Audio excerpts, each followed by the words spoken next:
문장 성분 중 주성분에 대해서 보도록 하겠습니다. 자, 문장 성분이라는 것은 문장 안에서 일정한 문법적 기능을 하는 각 부분을 얘기하는데요. 주성분, 부속성분, 독립성분이 있습니다. 자, 이때 우리가 일컫는 문장이라는 것은 생각이나 감정을 말과 글로 표현할 때 완결된 내용을 나타내는 최소 단위라고 할 수가 있고요. 그 다음에 이제 우리가 자주 쓰는 문장의 문법 단위를 또 먼저 보시면 어절, 구, 그 다음에 절이 있습니다. 어절은 문장을 구성하고 있는 각각의 마디로 그 다음에 문장 성분의 최소 단위이기 때문에 띄어쓰기의 단위가 됩니다. 그래서 지금 보시면은 이런 것들 문장을 구성하고 있는 이런 거 하나하나가 어절이 된다고 할 수가 있겠죠. 그 다음에 구는 둘 이상의 어절이 모여서 하나의 단어와 동등한 기능을 하는 것인데 특징이 있다면 주어와 서술어의 관계를 가지지 못합니다. 예를 들어서 이 꽃은 너 정말 아름답다 했을 때 자, 지금 명사구, 형용사구가 있죠. 자, 이렇게 둘 이상의 어절이 모이기는 했으나 이 명사구, 형용사구가 주어와 서술어의 관계를 가지지는 못하는 것을 확인할 수 있습니다. 절은 주어와 서술어의 관계를 가지고 다른 문장 안에서 특정한 성분으로 쓰이는 것을 얘기합니다. 예를 들어서 그가 옳았음이 드러났다 해서 그가 옳았음. 지금 이것은 그가 옳았다라는 주술 관계가 있죠. 자, 이게 근데 이제 뒤에 이라는 조사가 붙음으로써 이 문장 자체가 문장에서 명사의 기능을 하는 것을 알 수가 있죠. 그래서 명사절이 되는 거예요. 쉽게 말하면. 자, 이렇게 문장의 문법 단위가 있는데 이때 주성분을 보시면 문장을 이루는데 반드시 필요한 성분을 얘기합니다. 그래서 주어, 서술어, 목적어, 보어가 있어요.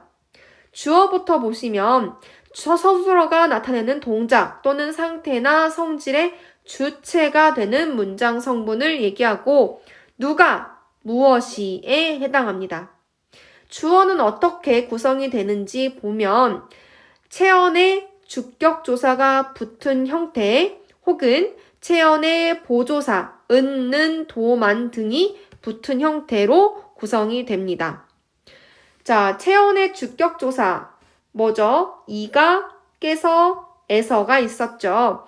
요게 붙으면 주어라고 할 수가 있는데요. 수지가 책을 읽는다. 수지 무슨 책을 읽니? 이렇게 있을 때 수지가 요게 지금 주어가 되는 겁니다. 근데 주격조사가 생략이 되더라도 요것을 우리가 주어라고도 볼 수가 있어요. 주격조사는 생략이 자주 되거든요. 이외에도 체언의 보조사가 붙는 경우에도 우리는 주어임을 알 수 있는데요. 나는 이 책을 읽었다 해서 나는을 보시면 나라는 체언에 보조사 는이 붙었죠. 이것을 우리는 또 주어라고 합니다. 자, 이런 주어는 이제 서술어의 주체가 되는 것을 알 수가 있고요. 그럼 서술어는 뭐냐?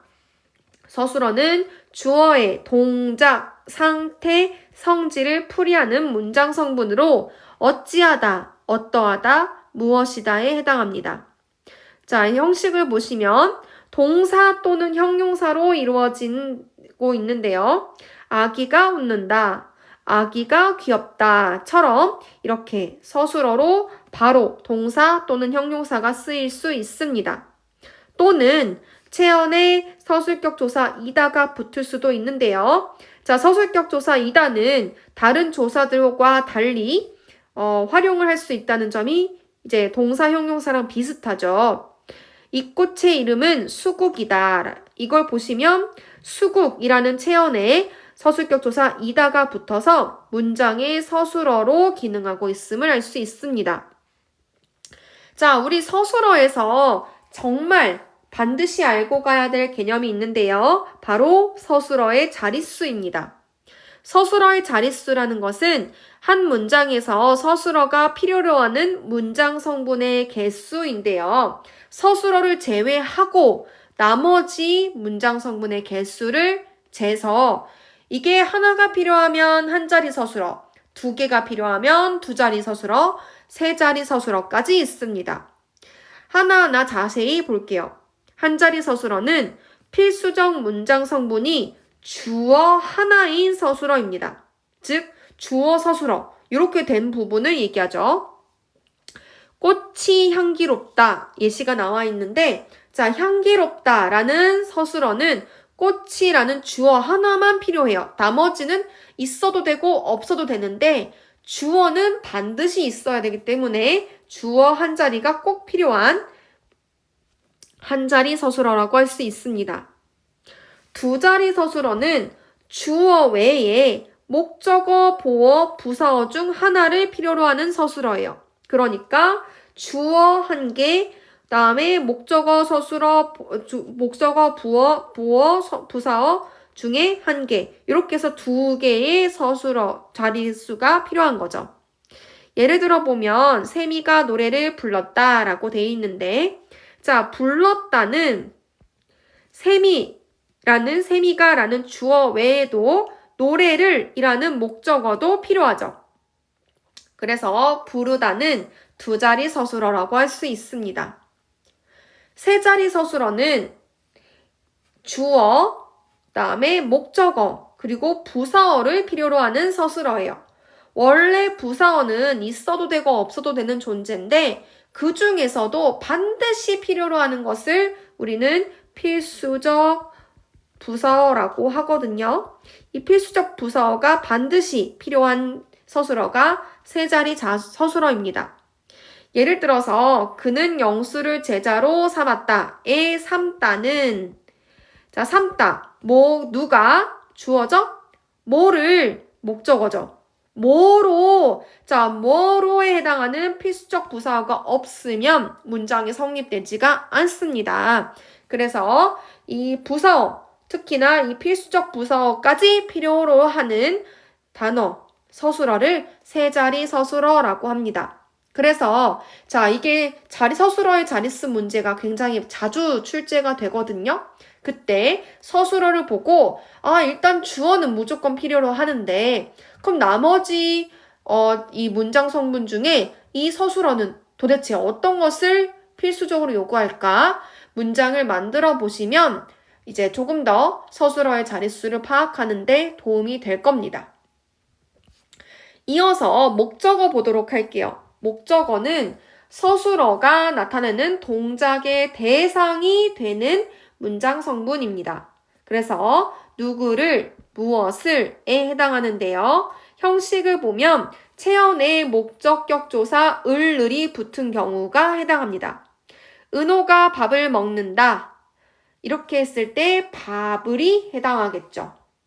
밥을 목적격 조사 을이 붙었잖아요. 자, 근데 목적격 조사가 생략이 되었어도 의미상 뭐뭐을로 해석이 되면은 목적어로 간주를 합니다.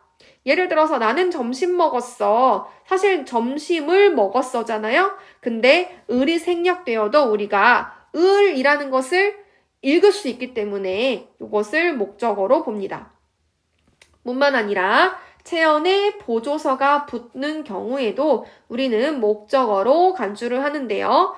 의미상 목적어가 되면 됩니다. 예를 들어서 나는 물은 마시고 싶다. 물도 마시고 싶다. 물만 마시고 싶다 했을 때 결과적으로 나는 물을 마시고 싶다가 원래는 맞잖아요. 근데 그 목적격 조사에 보조사 은는 도만 등이 대신 나오거든요. 어쨌든 간에 목적격 조사가 들어갈 자리이기 때문에 이런 게 붙어도 우리는 목적어로 구분을 합니다. 근데 이러한 목적어의 특징을 조금 더 자세히 보시면 첫 번째, 한 문장에 2번 이상 나타날 수 있습니다. 예를 보시면 그녀가 책을 2권을 샀다. 조금 더 자세하게 말하고자 조금 상술하는 느낌이 있죠. 어쨌든 간에 목적어 을이 2번 나타날 수 있다는 겁니다. 그리고 두 번째, 똑같은 목적어가 반복되거나 목적어가 분명할 때는 생략할 수 있습니다.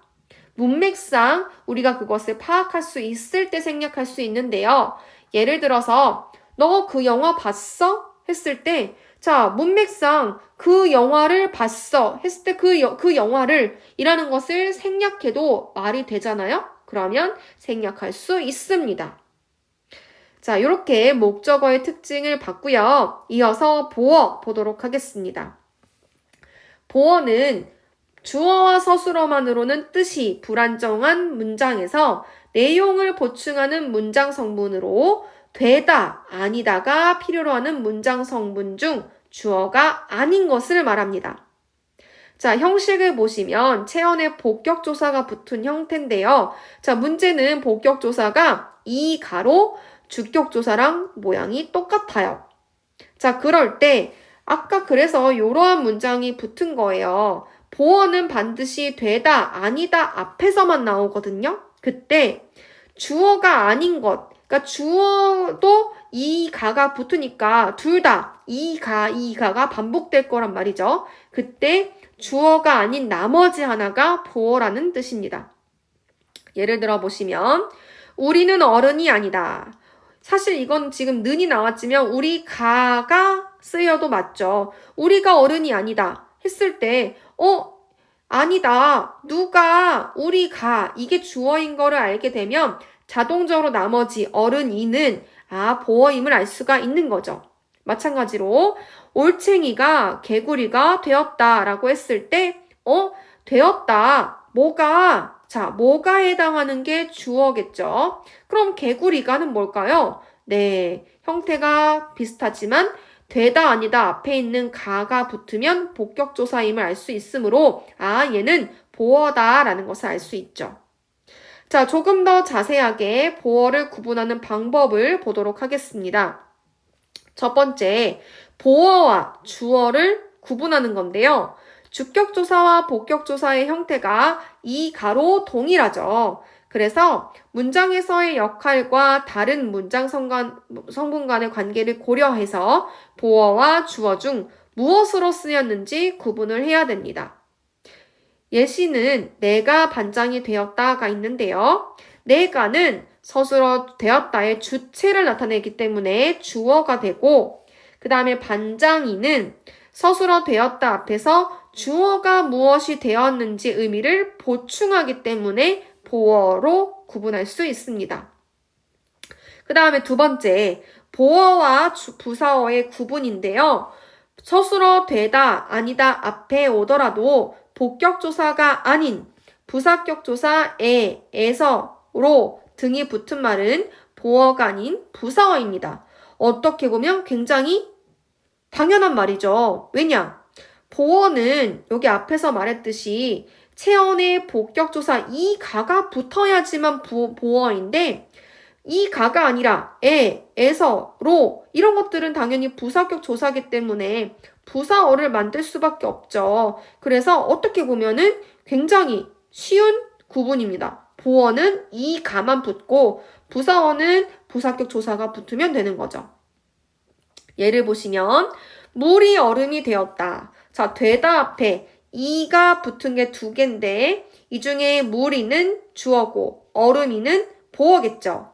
자, 근데 물이 얼음으로 되었다는 자, 되다 앞에 주어 말고 다른 성분이 있지만 이게 의로가 붙었네. 의로는 부사격 조사기 때문에 부사어가 되도록 만들어주는 거지 보어로 착각해서는 안 되겠습니다. 자, 그래서 지금 우리가 주성분 중에서 주어, 그 다음에 서술어, 목적어, 보어 이렇게 봤는데요. 이 성분들이 있어야지 문장이 제대로 이제 구성이 되기 때문에 이들을 우리가 주성분이라고 부르는 것을 알고 동시에 각각의 특징과 형식이 어떻게 되는지도 기억하셔야겠습니다.